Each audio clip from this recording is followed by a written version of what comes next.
മനസ്സുകളിലെ തെറ്റായ ചിന്തകളെ മാറ്റിയെടുക്കാനുള്ള വാക്കുകളുമായി change your life.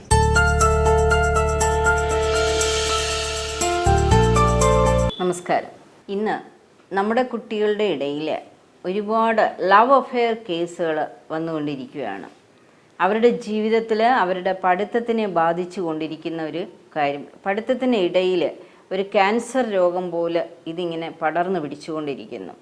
അതുമൂലം നമ്മുടെ ഫാമിലിയിൽ അച്ഛനമ്മമാർക്ക് ഭയങ്കരമായിട്ട് വിഷാദ രോഗങ്ങളും പ്രഷറും ഒക്കെ കൂടിക്കൊണ്ടേ ഇരിക്കുകയാണ്. ഒരുപാട് രക്തസമ്മർദ്ദം കൂടുന്ന മാതാപിതാക്കളെ നമുക്ക് കാണാം. അവരോടൊക്കെ ചോദിച്ചാൽ നമുക്ക് മനസ്സിലാകാൻ സാധിക്കും, എൻ്റെ മകൾ ഇങ്ങനെയാണ്, മകൻ ഇങ്ങനെയാണ്, അതുകൊണ്ട് എനിക്കൊരു സമാധാനവുമില്ല എന്നുള്ളതാണ്. ഇതൊരു കാര്യം. രണ്ടാമത്തെ കാര്യം, ഇപ്പോഴത്തെ പുതിയ ട്രെൻഡെന്ന് പറഞ്ഞാൽ പെൺകുട്ടികളെ സഹതാപം കൊണ്ട് അവരുടെ വശത്താക്കുന്ന ഒരു ചരിത്രം ഇങ്ങനെ ആവർത്തിച്ചു കൊണ്ടേയിരിക്കുകയാണ്. ഒരു 15 വയസ്സുകാരിയായ മകളെ കൊണ്ട് അമ്മ എൻ്റെ അടുത്ത് വന്നിരുന്നു.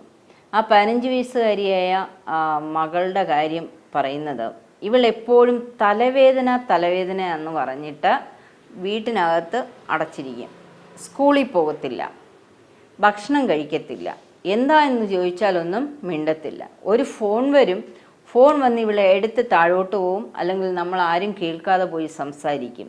അപ്പം ഇതിനൊക്കെ എന്താ കാര്യമെന്ന് ചോദിച്ചാൽ അവൾ ഒന്നും മിണ്ടുന്നില്ല എന്നുള്ളതാണ് അവരുടെ പരാതി.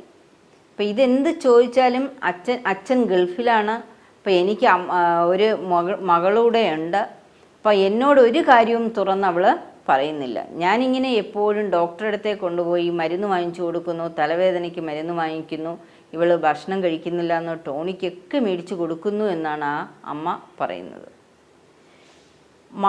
മകളെ കൗൺസിൽ ചെയ്തപ്പോൾ മനസ്സിലായത്, മകളെ വിളിച്ചു, കാര്യങ്ങളെല്ലാം ചോദിച്ചു.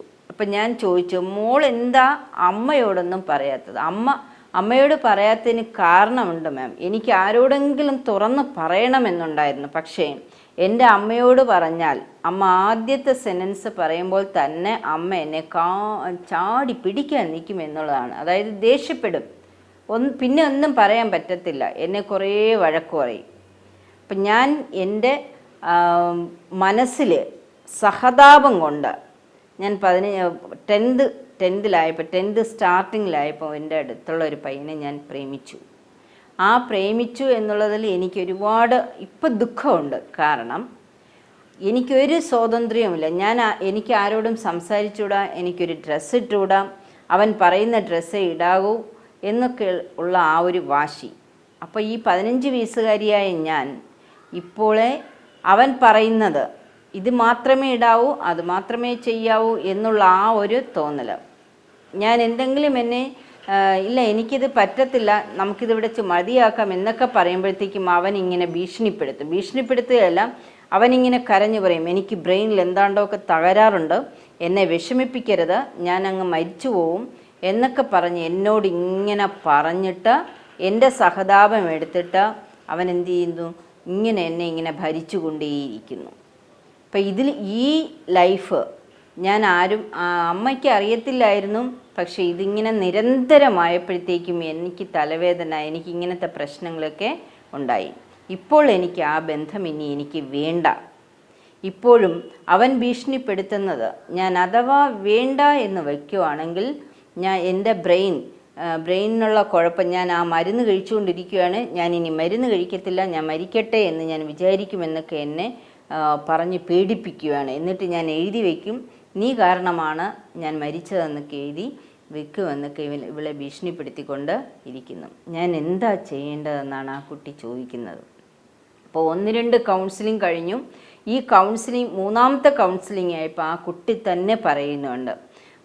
തന്നെ പറഞ്ഞു, ഇനി അവൻ എന്ത് സംഭവിച്ചാലും എനിക്കൊന്നുമില്ല, എനിക്കിനി പഠിക്കണം, എനിക്ക് ജീവിക്കണം, എനിക്ക് ആ ബന്ധവുമായിട്ട് ആ പയ്യനുമായിട്ടൊരു ബന്ധവുമില്ല എന്ന് ഞാൻ തറപ്പിച്ച് പറയാൻ പോവുകയാണ്. ഞാൻ ഇനി ഒരു കണക്ഷൻ, അവൻ വിളിച്ചാൽ ഫോൺ എടുക്കത്തില്ല, ഒന്നും ചെയ്യത്തില്ല എന്നവൾ പറയുകയാണ്.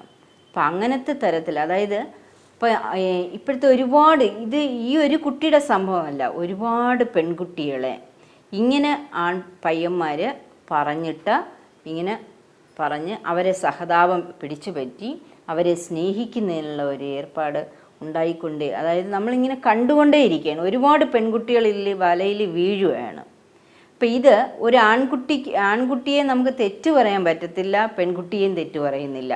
പക്ഷേ ഇത് രണ്ടുപേരും കൂടെ ഒരുമിച്ച്, അഥവാ ഇത് സഹതപിക്കുന്നതിനുള്ള ഒരു സ്റ്റേറ്റ്മെൻറ്റ് പറഞ്ഞാലും നമ്മുടെ പെൺകുട്ടികളോട് പറയുകയാണ്, ഇങ്ങനെ സഹതപിക്കുന്നതും വിഷമിക്കുന്ന ഒരുപാട് പേരുണ്ട്, അവരെയൊന്നും നമുക്ക് സംരക്ഷിക്കുന്നതിന് പറ്റില്ല.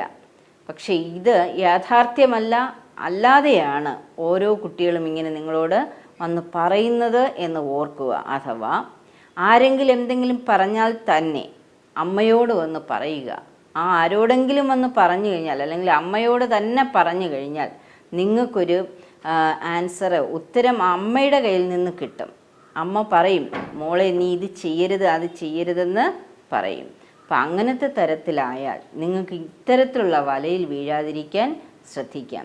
ഇപ്പോൾ എൻ്റെ മുന്നിൽ വന്ന ഈ കുട്ടി ഇപ്പം വളരെയധികം ഒരുപാട് ഡെവലപ്മെൻറ്റ്, കോഗ്നിറ്റീവ് ബിഹേവിയറൽ തെറാപ്പി, ഞാൻ വീണ്ടും പറയുകയാണ്, ഈ തെറാപ്പി കൊടുത്തതിന് ശേഷം ആ കുട്ടി നല്ലൊരു പേഴ്സണാലിറ്റിയുടെ ഉടമയായിട്ട് ആ കുട്ടി ഇങ്ങനെ ജീവിക്കാൻ തുടങ്ങി. ഇപ്പം നല്ലവണ്ണം പഠിക്കും, നല്ലവണ്ണം പഠിച്ച് എല്ലാ കാര്യങ്ങളിലും നല്ല ആക്റ്റീവായിട്ട് പ്രവർത്തിക്കുന്നതിന് തുടങ്ങും. നല്ലൊരു പാട്ടുകാരിയാണ് ആ കുട്ടി.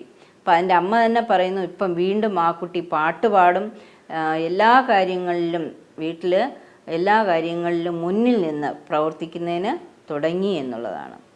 എന്നെ കേൾക്കുന്ന അമ്മമാരോട് പറയുന്നത്, ഇത്തരത്തിൽ മകൾക്കോ അല്ലെങ്കിൽ മകനോ ഇങ്ങനത്തെ ഏതെങ്കിലും ഒരു സ്വഭാവ ദൂഷ്യമുണ്ട് എന്ന് നിങ്ങൾ കണ്ടു കഴിഞ്ഞാൽ പെട്ടെന്ന് തന്നെ ഇത് ഒരു വലിയൊരു സൈക്കിക് ഡിസോർഡറായി മാറാതെ അവളെ ഒരു കൗൺസിലിങ്ങിനോ അവനെ ഒരു കൗൺസിലിങ്ങിനൊക്കെ കൊടുത്ത് അവരുടെ നല്ല സ്വഭാവത്തിനെ മാറ്റിയെടുത്ത് നല്ല വ്യക്തിത്വത്തിൻ്റെ ഉടമയാക്കി മാറ്റുന്നതിന് അമ്മമാർ ശ്രദ്ധിച്ചേ പറ്റൂ.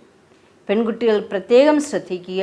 ഇങ്ങനത്തെ സഹതാപത്തിലോ അല്ലെങ്കിൽ മറ്റു തരത്തിൽ എന്തെങ്കിലും വിഷമമേറി, അല്ലെങ്കിൽ നിങ്ങൾക്ക് മനസ്സിന് വേദന, നിങ്ങളെ മനസ്സിൽ കൊള്ളുന്ന തരത്തിൽ എന്തെങ്കിലും പറഞ്ഞു കഴിഞ്ഞാലും അതിൽ വീഴാതെ ഇരിക്കുക.